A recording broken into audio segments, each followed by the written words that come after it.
Welcome to Politics Done Right. I am your host, Egberto Willies. This is a progressive program that will take the mystery out of politics.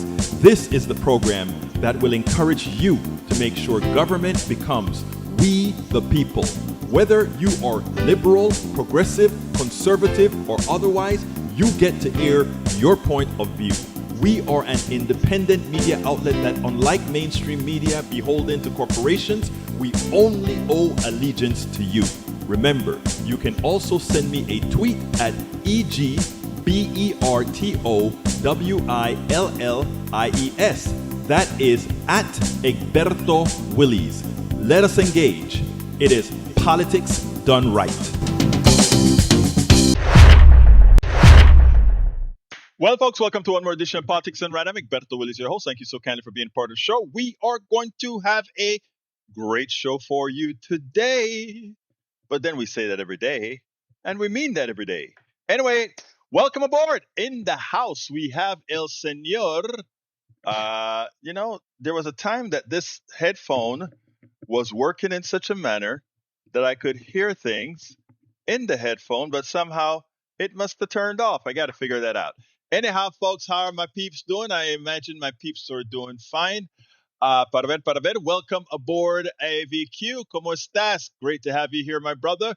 Patrick from Brooklyn, New York. Patrick Magner, Houston, Texas, is in the house. We also have in the house, Yvette Avery Herod, right out of Atlanta, Georgia. La preciosa, la hermosa, la beautiful. See, hey, Yvette, all those things mean beautiful. Preciosa, hermosa, linda. And they all apply to you, sis. All right. We also have Paul Fleminger, who is out of Powder Springs, Georgia. Welcome aboard, my dear brother. Carl Cox out of Riverdale, Georgia. We also have E2247. He says, it's a 90% likely U.S. military will severely attack Iran. No joke. Contact your U.S. House Rep and senators to enact Iran War Powers Resolution by Senator Kaine and Paul. This is evil. This is look. Let me first say, right? Donald Trump is not doing anything every single other president apparently can't resist doing, and that is using our big bad military to inflict our will on somebody else. You know, the thing about it is, thank you for making me start there, E2247. I wasn't going to start there, but I think I should start there because that is more serious than anything else. That is immediate.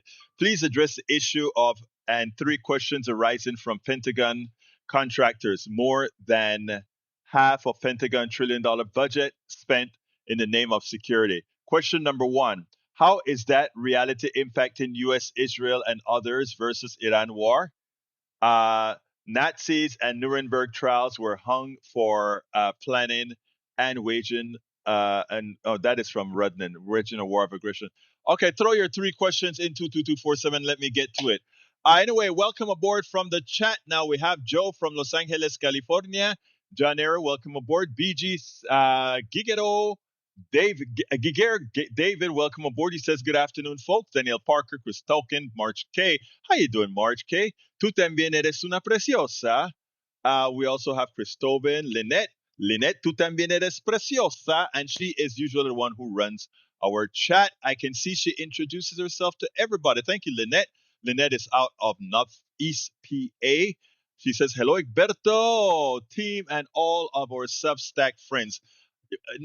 Hey, Lynette, let's start calling it our Substack family. Nuestra familia de Substack. Nuestra familia de Substack. And Emery, welcome aboard. Joe says, it's hard not to be worn down when despicable acts are constant. You're right, sis. Estás correcta. You're right. Robot Jedi. I like that name, Robot Jedi. All right, let's go to E2247. He says, question 1. How is it that reality impacting U.S. And Israel? Yeah. How is that reality? I think you're talking about, I tell you what, let me start. Let me take your stuff. And because when you're interspaced with other folks, it kind of creates an issue. So what I'm going to do, E2247, is copy all of your stuff into a concise message because I think that is what we would want to do, and then I'll tie that into what I had directed to do because I think I do think what you're saying is definitely meritorious, my brother. Definitely meritorious. Number two is that other question there. Number two, bear with me, guys. This is an interactive program, and you all will always have precedence. So I'm copying the stuff that E2247 has provided. I want to have it in a coherent manner. I want to go ahead and from the deets. All right, E2247. I wanted the 123, 123. All right. Let me just go with this. It says Pentagon contractors receiving more than half of Pentagon's $1 trillion budget spent in the name of security. That's a ruse, but I'll talk to that after. Question one: how is that reality impacting U.S. and Israel and others? Well, you know what? In order to keep the money flowing to the Defense Department, we can't have peace. Those bombs need to be built. So wherever we can find a reason to create to use these bombs is what we'll do. We go into Venezuela, we start using a whole lot of missiles to take out little boats in the Atlantic and Pacific around Venezuela and Colombia. We get to put money into the right. Patrick is right. We're Israel's puppet. No, we're not Israel's puppet. We're Netanyahu's puppet. I don't want to group all of Israel, meaning all our Jewish brothers and sisters. I want to make it specific. Those people that were attacked by Hamas were progressive Jews who are trying to find an answer. Let's continue that. So therefore, yeah. So your question to number one, E2247, is not at all difficult to ascertain. Number two, how is a passing of U.S. classified military and other data and or services by U.S. officials in office of the Director of National Intelligence, Department of Defense, War and the Presidency versus War in Iraq? All of that is, I haven't read the documents that you have there, but I can tell you one thing with regards to that, it does matter.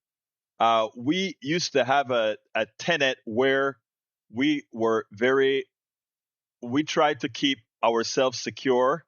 We weren't selling our data to third party countries, etc. All of that is out the window with Donald Trump.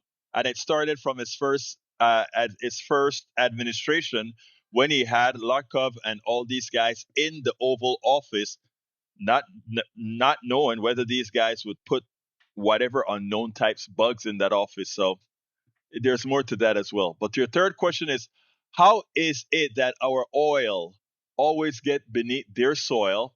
Good question. Is an answer in the new song by David Rovics.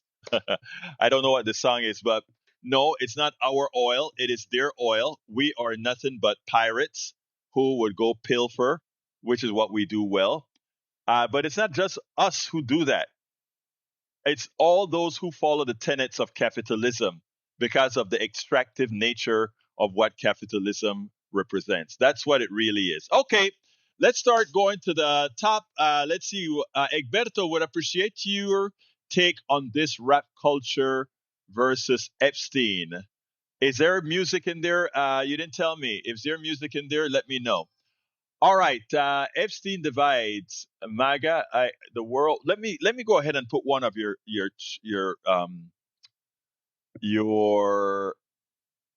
thing out there because I think that one, the world prosecutes pedos. It probably talks about how the world responds to pedos and how we respond to it, which is apparently we have a problem responding, right? So I'll go ahead and play that one, and then we'll get into the program proper. Let's go ahead and do that ahorita mismo. Ahorita mismo lo vamos a comentar. There we go. Said at this point, Donald Trump's latest distraction from the Epstein files is that he's going to start a war with Iran, something that he claimed Obama was going to do in order to get reelected back in 2011. But it's not going to work, just like all of his previous distractions. And it's especially not going to work for one key reason this time, because Europe is picking up our slack. Bright and early this morning, former Prince Andrew was arrested for his ties to Epstein. And he wasn't arrested by uniformed officials with sirens. He was arrested by plain-clothes officials in unmarked cars, which means this was not a spur-of-the-moment thing. This is something they've been investigating. And remember, this comes barely a week after Norway's former prime minister was charged with corruption over his ties to Epstein. And this is something all of us are going to want to remember. There is no honor among thieves. Trump can keep a rap on things here in the United States because everybody is closely knit. He has half of the people in these files in his fucking government. They think they're safe. But other countries have the full unredacted files. They are already starting to arrest and charge people in their crimes associated with Epstein. And Trump and the Republicans know one very important aspect about this. These people getting charged in Europe are going to sing like fucking canaries. Which means that every single high-ranking or public official over in Europe getting charged with these crimes is now a liability to Donald Trump. Well, there's something interesting when he says, and somebody can research this for me. When he says that they all have the unredacted files, what are you talking about, my friend? Michael, do you know what he means by that? I don't know if that statement is true. All right, let's go ahead and do the second one. This one turns me on because I see Watergate in there. So let's go ahead and see what it looks in like. 1972, and I know an awful lot of you already know this, okay? But in 1972, men paid for by Richard Nixon broke into the Democratic headquarters and tried to bug phones and photograph documents, all in order to try and help Richard Nixon get re-elected. The scandal that followed was that they were found out, and also it was found out that Richard Nixon not only knew about this but was complicit in all of this. The break-in was part of a wider political espionage that was taking place from Nixon's campaign. All of these dirty tricks were created because of paranoia Richard Nixon had, not because there was any real threat. Nixon was already heavily favoured to win. It was a really stupid thing to do. And it has largely been seen as the most scandalous political corruption in US history, that a president was trying to get information illegally on his opponents. I mean, at this point, I think we all owe Richard Nixon an apology, don't you? Because now, in the White House, you have a man. I mean, do I need to go through the list again? And his minions are just as Machiavellian, and they're appearing in Senate hearings, acting like some kind of evil Statler and Waldorf. They're instructing the federal officers to go and people in their face. They're marching into countries and doing whatever they want to do. Now the guy in charge of healthcare says this. I said, I'm not scared of a germ. I used to snort cocaine off of toilet seats. Just out in the open. Just saying that. Does anybody else remember a time, maybe, I don't know, far back in time, like 20 years, when doing anything like that, when saying anything like that in an interview would have had you immediately banished from any party, impeached, put in front of some kind of hearing? Anyone? Now it's just chitter-chatter.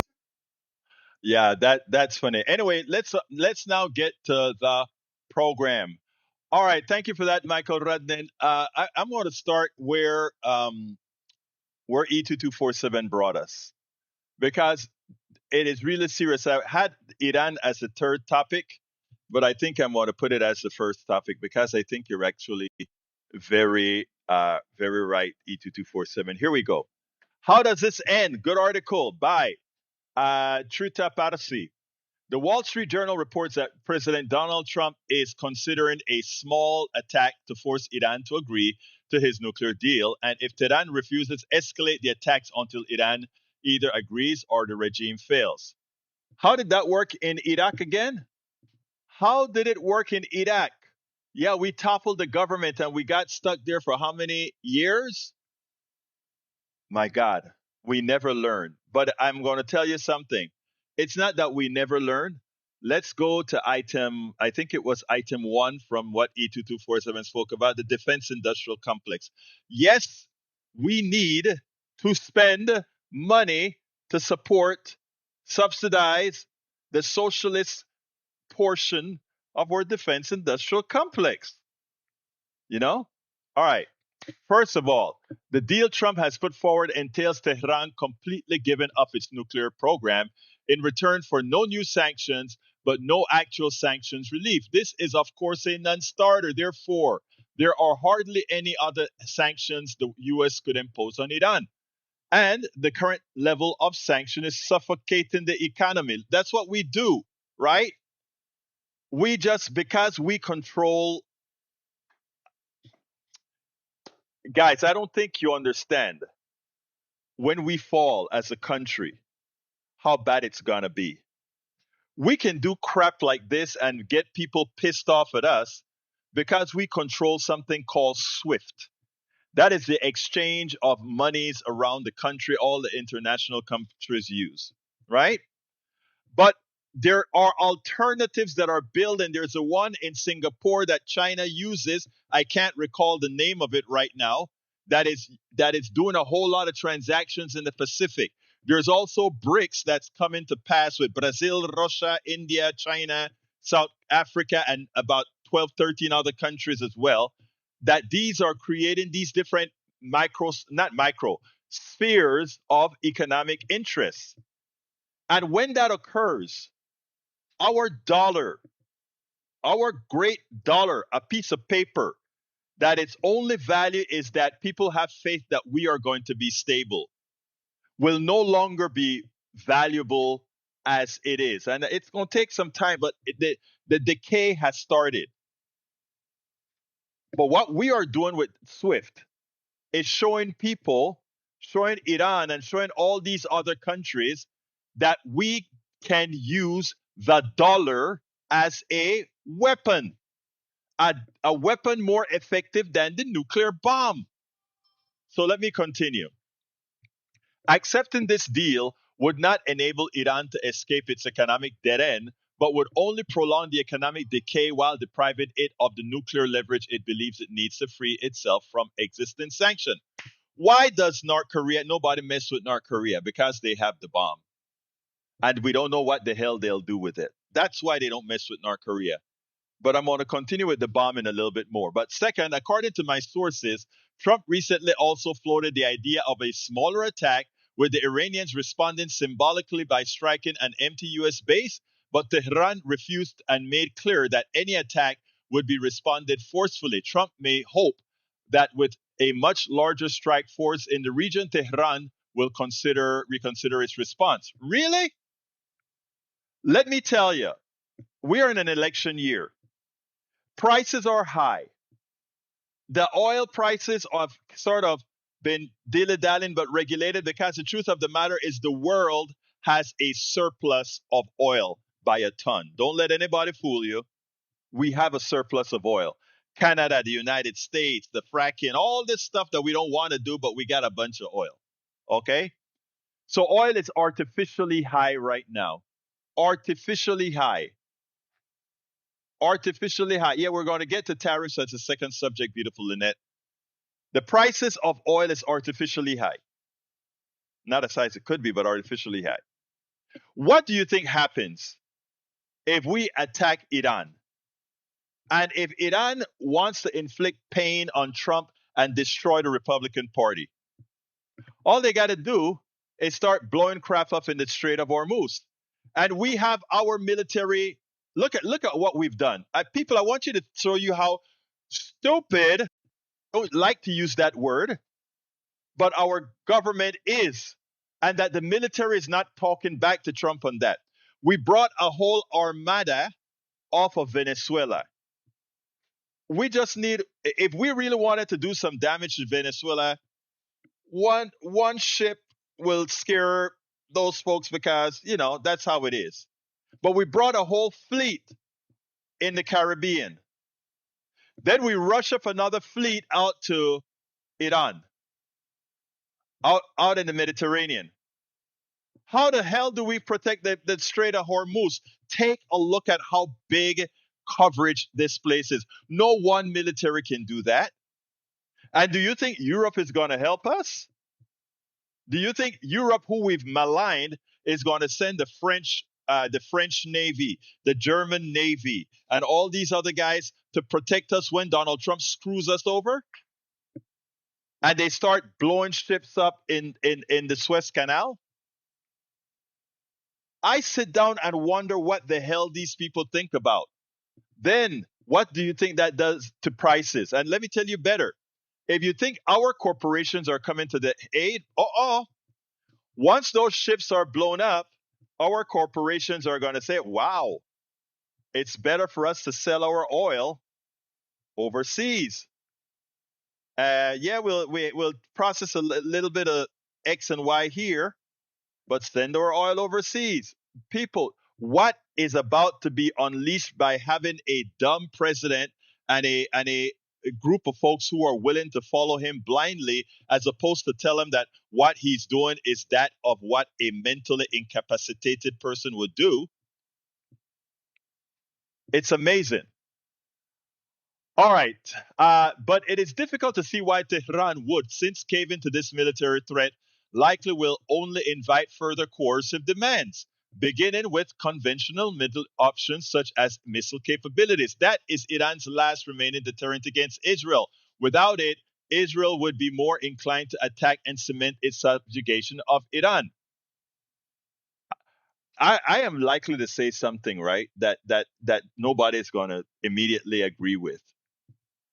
I actually believe Iran holding an atomic bomb, a nuclear bomb, would be a stabilizing effect, not a destabilizing effect. I'll be frank. I think if Iran had the bomb, it would be a stabilizing effect. And let me tell you why.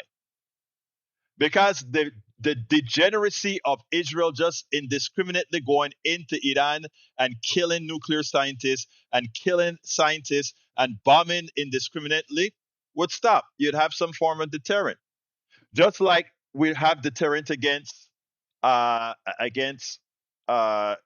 Korea. Look, I want us to all get rid of nuclear bombs altogether. That's what I want. I want a nuclear-free society. But when you have a country as belligerent as ours that uses its SWIFT, its economic network as a nuclear bomb, that uses the threat of using nuclear bombs as a nuclear bomb, the only thing is MAD, mutual assured destruction. That's the only thing that saves you then. And I'd like anybody who wants to call in and have an alternative view, please feel free. That's what I'm all about here. But that's what I think. I think it would be stabilizing if they had a nuclear bomb. And I think that is a fear. Because then we couldn't go and say we are just going to go ahead and take your oil. We don't try to attack Brazil. You know why? Even though Brazil doesn't say it, Brazil has an atomic bomb more than likely. They will never tell you. But our CIA, they probably have made our CIA to know that. Have you ever heard of us talking about going into Brazil? I don't think you've ever heard that. Brazil helped Hugo Chavez. Brazil helped all these other countries. Did you ever hear about the United States trying to go into Brazil? No. Because there's this quiet acceptance that more than likely Brazil has the bomb. Okay? Now, so it's a peacemaker to some extent. Now, I want you guys to for all of you who are like, glory, glory, hallelujah, we are the good ones here. We are the ones that are doing the right thing. And we have to catch Iran before Iran uses the bomb. I want to ask all of you one question. The UK has a nuclear bomb. I'm talking about folks that we know for sure have the nuclear bomb. The UK has a nuclear bomb. France has the nuclear bomb. Germany won't say it, but they likely have the nuclear bomb. China has the nuclear bomb. North Korea has the nuclear bomb. We know Israel has the nuclear bomb, but they can't really use it without some sort of a compromise here. But of all these countries that have developed the nuclear bomb, we are all fearful that these other countries get it. I want y'all to answer the most important question. A lot of times we say, we know who you are by what you have done. We know who you are by what you have done. I forgot to mention Russia, of course, who has a nuclear bomb. The second, the most of that is. Now, answer me this question, guys. Which is the only country on this planet that has ever used the nuclear bomb against other human beings? Okay, start up. Come on, count them up. Which country? Which is the only country in the world that has done that? We are the only we speak about exceptionalism. Yep, we are exceptional. We actually use a nuclear bomb on human beings. That makes us exceptional. Very exceptional. Okay? The only country that has ever, it's us. And we run around the world blowing people up who are attempting to use the bomb, to build a bomb for themselves for protection. Well, look, if I knew that this big country out there it's the only one that has been able to use, that has used a bomb, I would try to build one too. I'm sorry. It's called national security. North Korea is an evil empire, but they have national security. They have national security. So please, let's not sit back and play like we are this magnanimous country that believes in the sanctity of life when we are the only one who has shown the propensity to have a continuous yearly actions of killing across the world.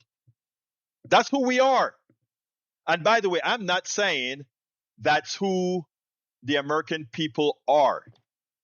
That's who our oligarchic driven government is.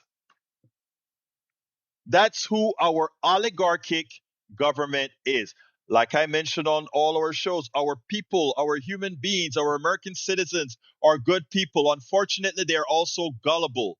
We are such a gullible people to not see the truth about who we are. We give so much flack to China. China is such a bad country. Communists, and they're bad. They're terrible. I want to ask you a question. Please name me a country that China has recently invaded. Please name me a country that China has recently bombed. Please name a country where, in order for China to loan money, give money, build things, have told them they had to follow some rules that the country themselves doesn't follow. You see, we are gullible. We have Marco Rubio go to my former country, Panama, and China has Panama has hired I think it was a Singapore company or one of the a Chinese company to go into Panama and run both of its ports. Like we outsource our toll roads to foreign companies. Foreign companies build a lot of toll roads in Texas.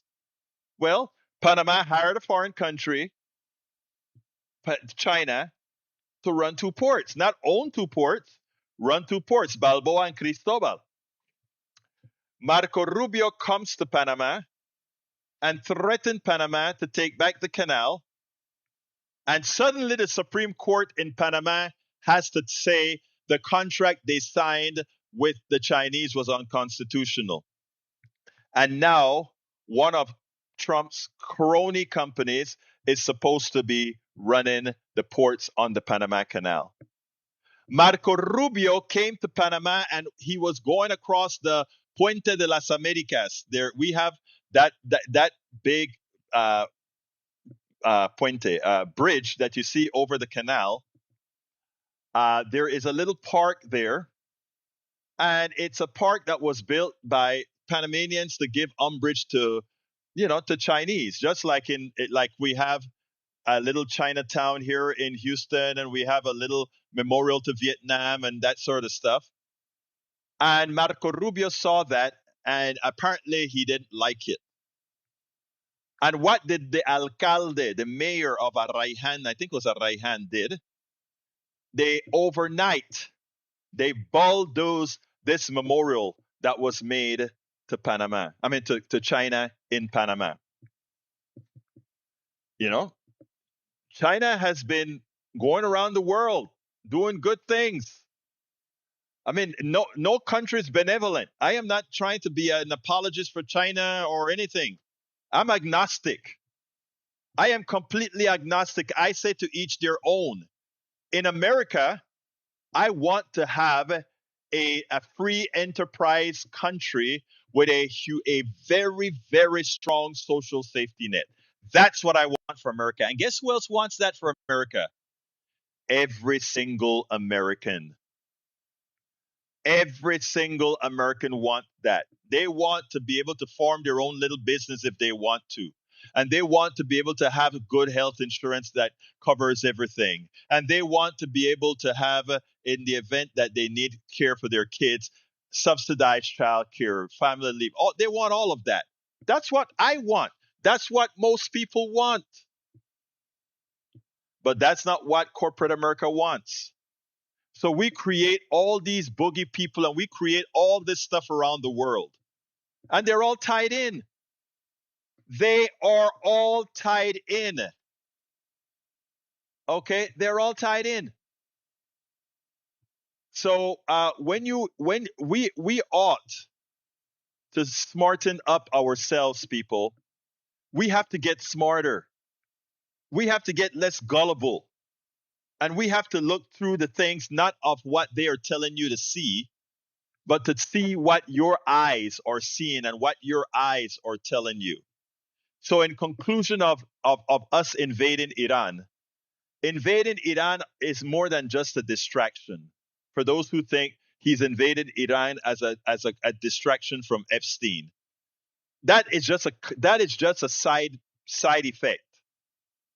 Invading Iran does several things. One, it keeps the defense industrial complex primed. Two, it creates chaos around the world to keep the world off balance. And three, of course, that's who our plutocracy is. That's what they represent. And that is what we have to mitigate. And we only mitigate that by employing the right people. Now, E2247 has a directive. E227's directive, one of our people here, is please, everybody, call your congressperson, call your senator. To which I say, please do. Please do. Hello, Cheryl. How you doing, beautiful? Marnie, how you doing, beautiful as well? Marnie, Lynette, Adam W. Adam W., thank you for this morning, sir. So, yes, call your representative. Is it going to do any good? Well, they're going to tally it. And if enough people do it, they may neuter the president. We got to try to do it. But the most important thing, people, is that we have to get smarter. Because if you were to rank countries over the last 25, 30 years who have inflicted the most killing, the most harm in the world, it wouldn't be China. Russia is a basket case because Russia is just a killing machine. Look at what they're doing in Ukraine. But extracting Russia out of the equation, because remember, Russia blows stuff up in its vicinity. Russia blows stuff up around. But you don't see Russia blowing up stuff in Africa or blowing up stuff in the Caribbean or blowing up stuff in South America. So they blow up stuff in their vicinity. They kill their own people. Because remember, Ukraine was a part of the Soviet Union. They were part of the Soviet Union, etc., etc., etc. But America blows up stuff all over the damn world. South America, Central America, the Caribbean, Africa. They just, if you doubt it, let's just look in the last 3 months. What have we blown up? South America, Venezuela.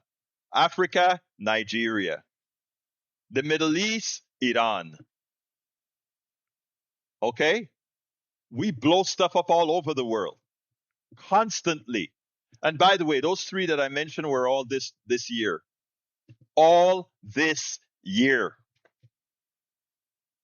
So let's take the colored glasses off and realize that we are likely the number one killing machine around the world.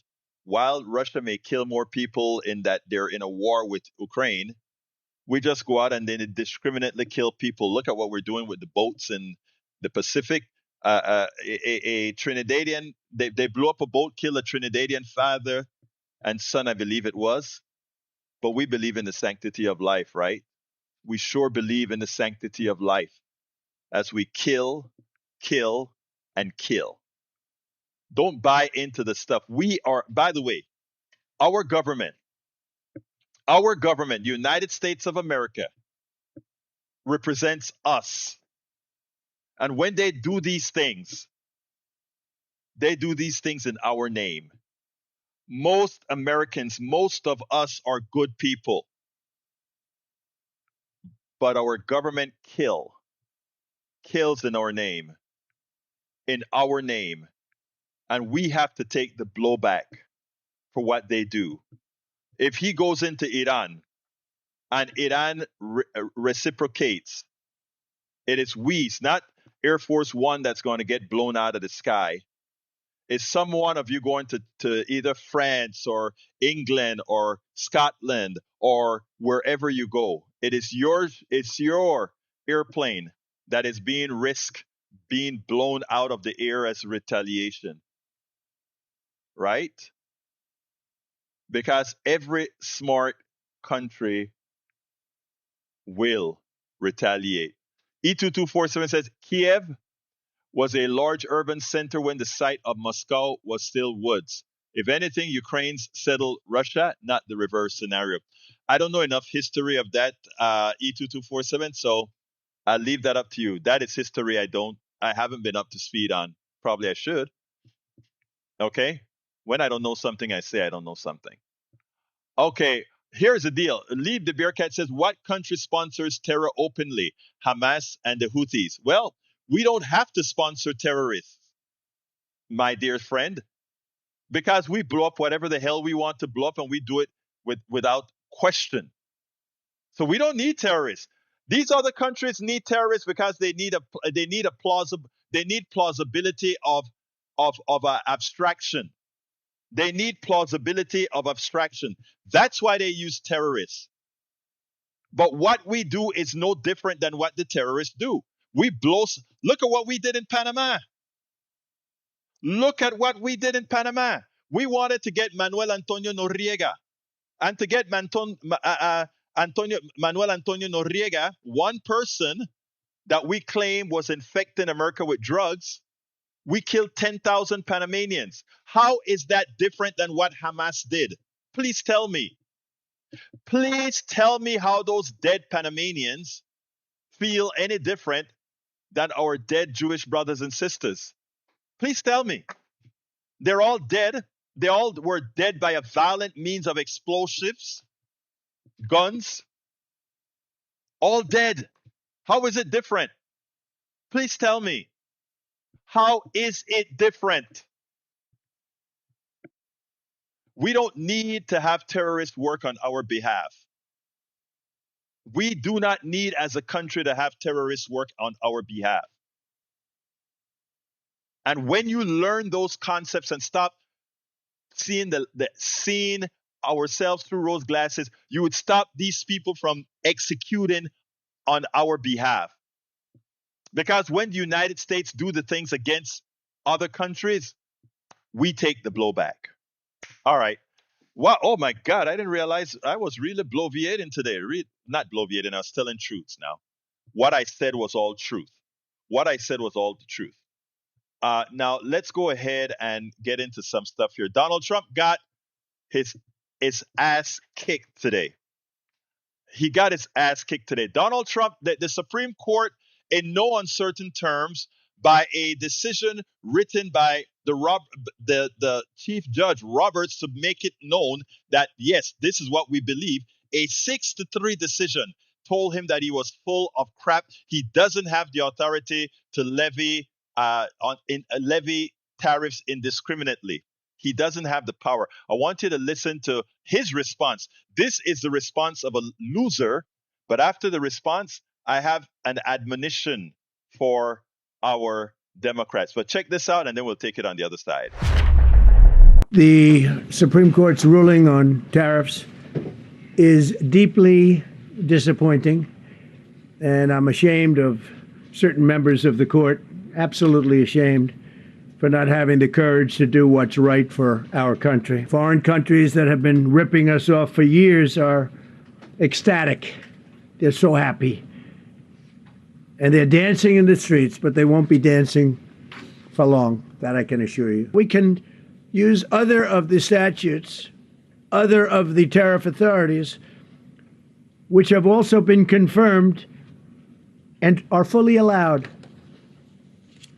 Therefore, effective immediately, all national security tariffs under Section 232 and existing Section 301 tariffs, they're existing, they're there, remain in place, fully in place, and in full force and effect. Now, let me tell you something, guys. Let me tell you something. The cuts in that speech, I could take 15 seconds out of that speech, along with every Democrat and progressive run-in, and turn it into an effective commercial. Let's get a few things straight first. Democrats should be out here on every channel saying, we had a big win. We worked hard to push back against Trump, and the Supreme Court, with the push that we had, gave us a necessary win to stop Trump from attacking the middle class, to stop Trump from attacking the poor. They should be all over the place. Democrats and progressives should be all over the place preaching. We knocked him off his pedestal. We support what we are doing. But you know what's missing? What's missing is for Democrats to go out there and say that, and then to come out and after that, remember I said there's a lot of that speech, to say a commercial that does the following. We are fighting, check this commercial out. We are fighting to support the poor and the middle class because of the tariffs that Donald Trump put on you that cause inflation when you go to the stores, that cause inflation when you buy the car. We fought it and we won in the Supreme Court. And what was Donald Trump's response? And then you play the part. Immediately, I am putting these tariffs back into effect. And you show him mad as he is. And after you do that, you end the commercial and you say, we are here to protect you.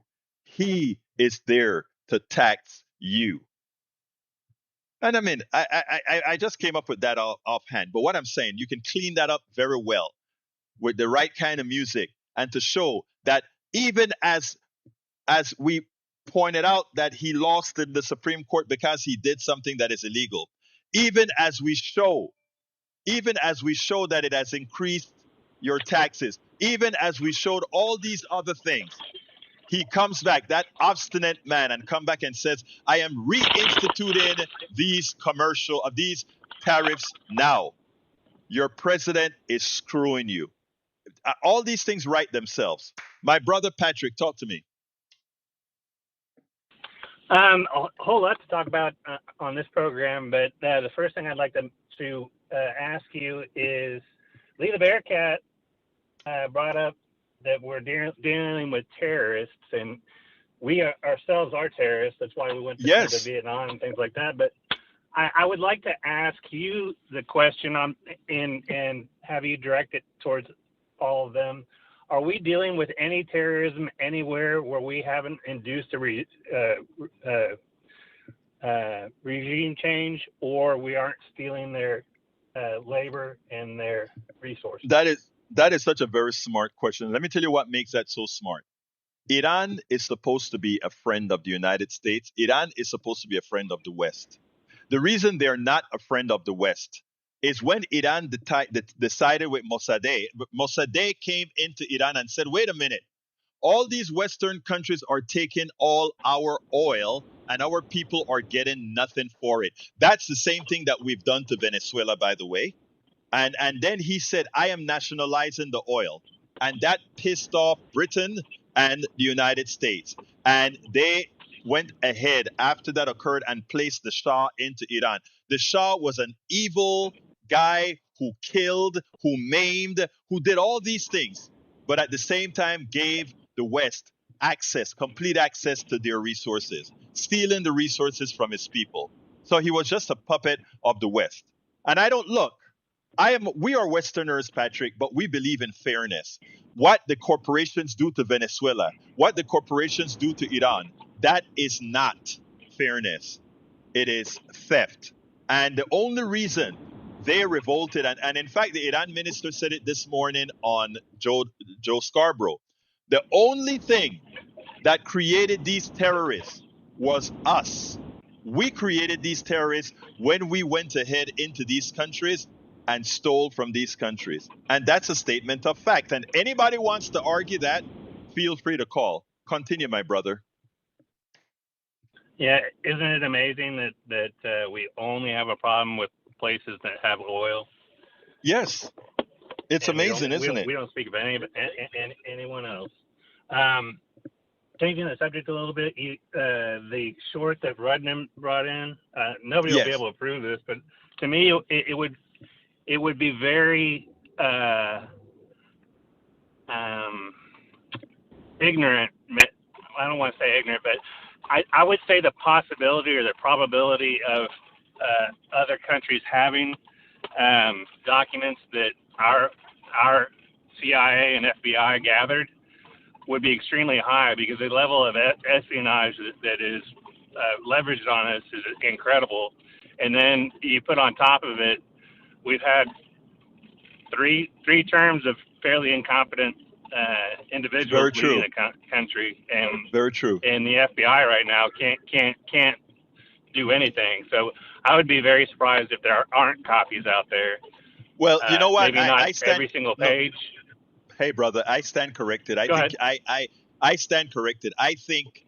Notice I said I couldn't prove it what the guy said, but I think your assessment is better than my assessment. I think it is more likely that because of because they've been able to infiltrate us, because of Doge, because of all this stuff, I think you're probably right about that. And put it this way, I think you're more right than I am about that. It's speculation, but I think it's very probable. Mm-hmm. I agree. Anything else, brother? No, I'll call in tomorrow with more. All right, I got another program. No problem. Thank you, my friend. Let me tell you, I want to play a short video for you.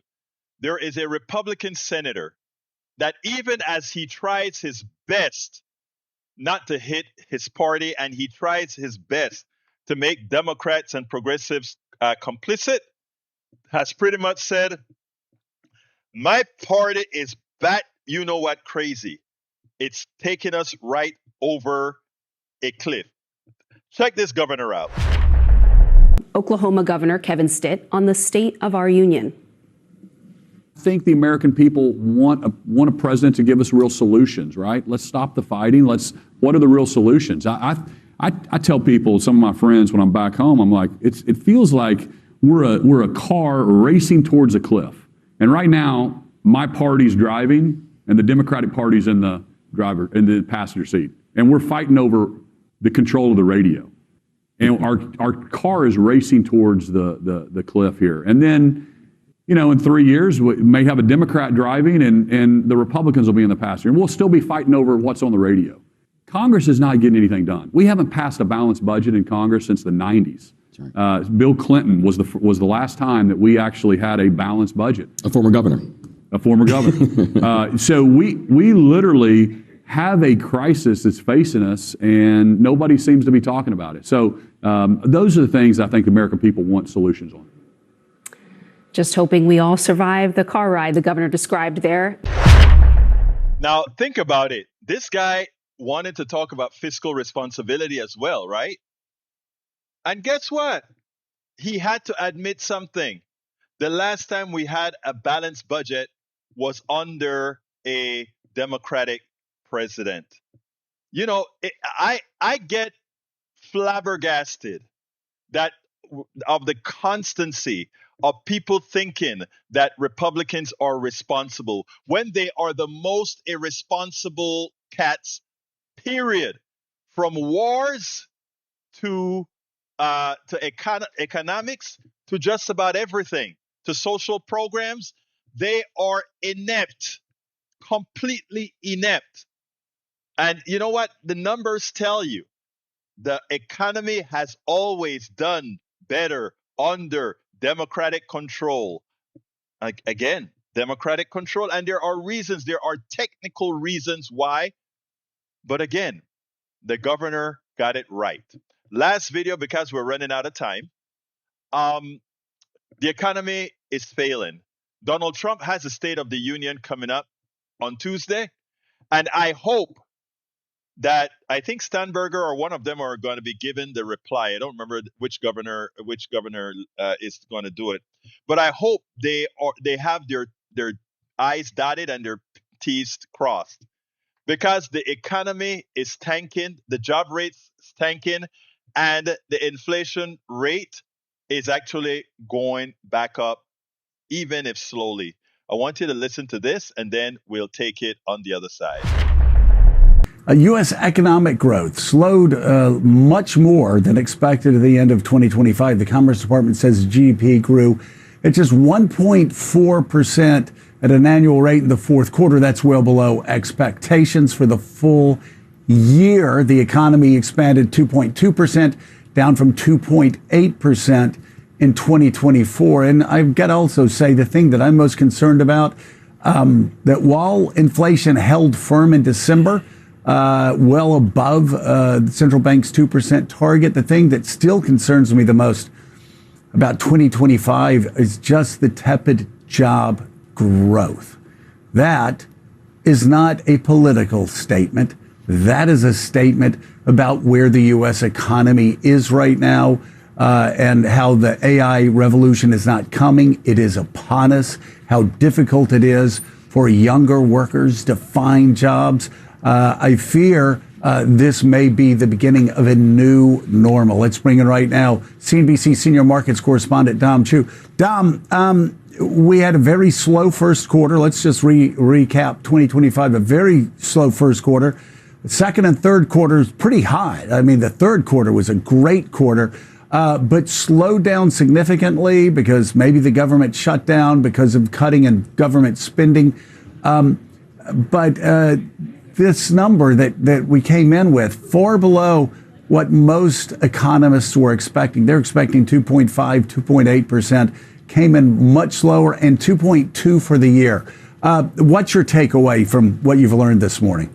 So on balance, with all of those data points that you just laid out there, Joe, it does paint a murkier picture for the Fed and for policymakers and for economists overall with regard to just how we're going to start 2026 off. So this is the first reading, right, for the GDP numbers in the U.S. economy. And to your point, they are much slower. Now, the Commerce Department did say that a good amount of that was due to kind of a pullback in consumer spending and also a slowdown in export activity for the U.S. So that was kind of the driver there for some of the disappointment there. Now, President Trump did say in a Truth Social post ahead of that release that he did blame a lot of the slowdown on the government shutdown that ended in November. Also, this idea that the Federal Reserve has not been lowering interest rates at a pace that is quick enough for his liking. But if you take a look at the balance of everything overall, between that and the inflation data, it does kind of cause a little bit more of a complication in things, right? Because the inflation data for sure is getting a little bit more attention in some of those Wall Street circles,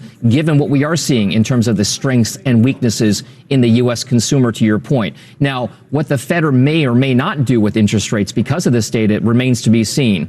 But that core personal consumption expenditures index data, that's the Fed's preferred gauge of inflation when it comes to measuring the impact of prices.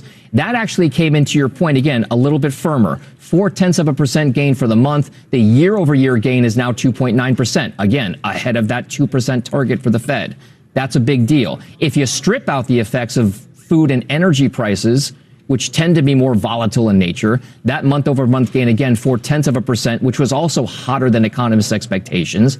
That leads to a year-over-year inflation gain with those core prices of 3%. Again, much firmer than that 2% target for the Fed. So what it does show is that inflation, yes, is remaining firm. At the same time, to your point, that the jobs market appears, again, still growing, albeit not as quickly. And the economy is still growing, albeit not as quickly. This does, again, complicate matters for the Fed and what it can do, because maybe there is a contingent within that Fed body that wants to lower interest rates.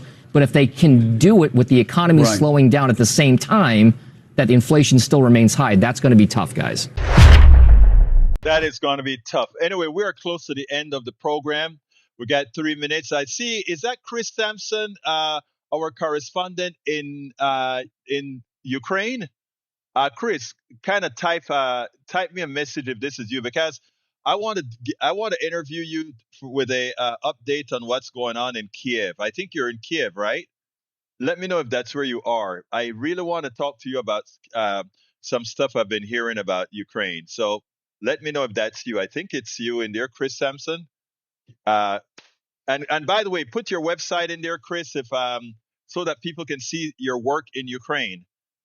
Please add it to the chat. I see you in there. If you're still there, that is. Anyway, folks, we're close to the end of the program. Here is something that I want to say. I am an American citizen. I'm a proud American. Not only am I a proud American, I love this damn country. This country was a choice. I came from another country here. This is where I am. I will be damned. I will be damned if I allow the country. If you read one of my books, I think it's in my book, As I See It, Class Warfare, The Only Resort to Right-Wing Doom. My grandfather came over to New York many years before I came over I think in the 80s. He was over here in the 50s. And when he came and visited us the very first time, I picked up his shoes. And I looked at the sole of the shoes and I rubbed the soles and I said, imagine these shoes walked in New York. That's how we felt about America.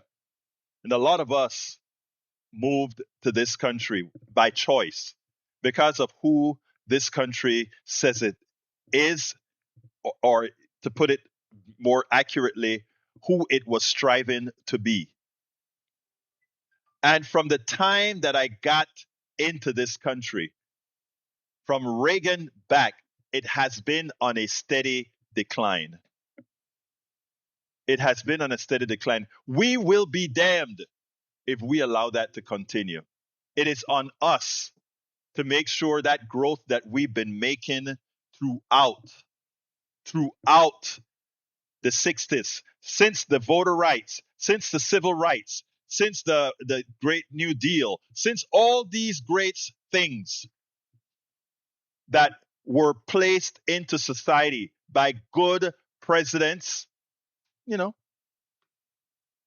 to be broken and torn down from the time we came with this crap of supply side economics, Reagan and below. We've got to reverse that. And all of us have to do it together. We all have to do it together. We cannot allow them to turn this country into the hellhole that they're turning, that they want to do. A country that is just for the few. We can't allow that. And that's why I gave up a successful company to say I was going to do media. Because when I wrote my first book, I was like, why the hell don't somebody do something about it? Why the hell don't? And it was always, why the hell don't somebody? There are a lot of somebodies that got up and do something. What the hell are you doing? And you can ask my wife when I said, okay, we've got to start paying bills off, because this is not going to be the kind of stuff about This is going to be a different kind of a thing now. It's a different lifestyle now. But if we believe in our kids, and if we want our kids to thrive, and we want all of that, right? Got to start somewhere, baby. You got to start somewhere. Been doing this now for 12 years, going on 15 years. And you can say, has things gotten worse? Yeah, but before things get better, a lot of times it gets worse. Right now, the dog is in a corner. The rabid dog is in the corner. That rabid dog, it's in the defense position now. Now is the time for us to take it out. All right, folks, that's the program for today. Please support the show. Please support the program. Well, it's not just a show you're supporting. You're supporting everything. You're supporting all the work that we're doing. We're supporting all the work that we're doing. And how do you do that? All I'm asking is become a paid subscriber. Just if you're on Substack, just go ahead and become a paid subscriber. You won't even feel it. It's a coffee. It's just a coffee, right? Become a paid subscriber, and you would not imagine the amount of stuff that you get done with a cup of coffee if you support us by becoming a paid subscriber of our newsletter, Egberto Off the Record. We do the work. I can tell you that. You see the videos that we do, not only in-house, out-of-house, everywhere. Support us the best you can, please. Put in the link. Also, you can go to politicsdoneright.com newsletter, politicsdoneright.com/newsletter. If you're not on Substack, to just click that subscribe button.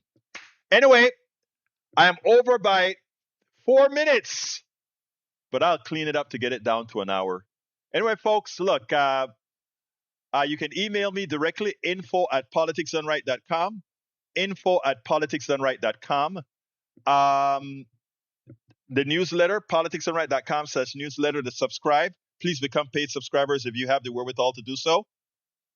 Love you all, and I mean all, even my MAGA folks in the chat right now. That's giving me hell. Even you in my secondary chat. My name is Egberto Willies. This is Politics Done Right.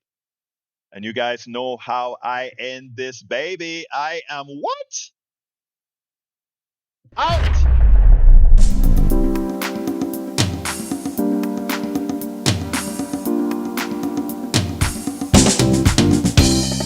Welcome to Politics Done Right.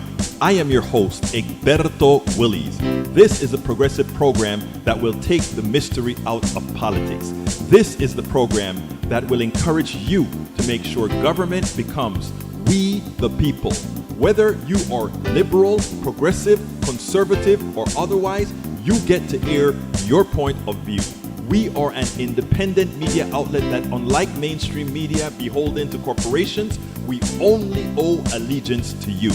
Remember, you can also send me a tweet at EGBERTOWILLIES.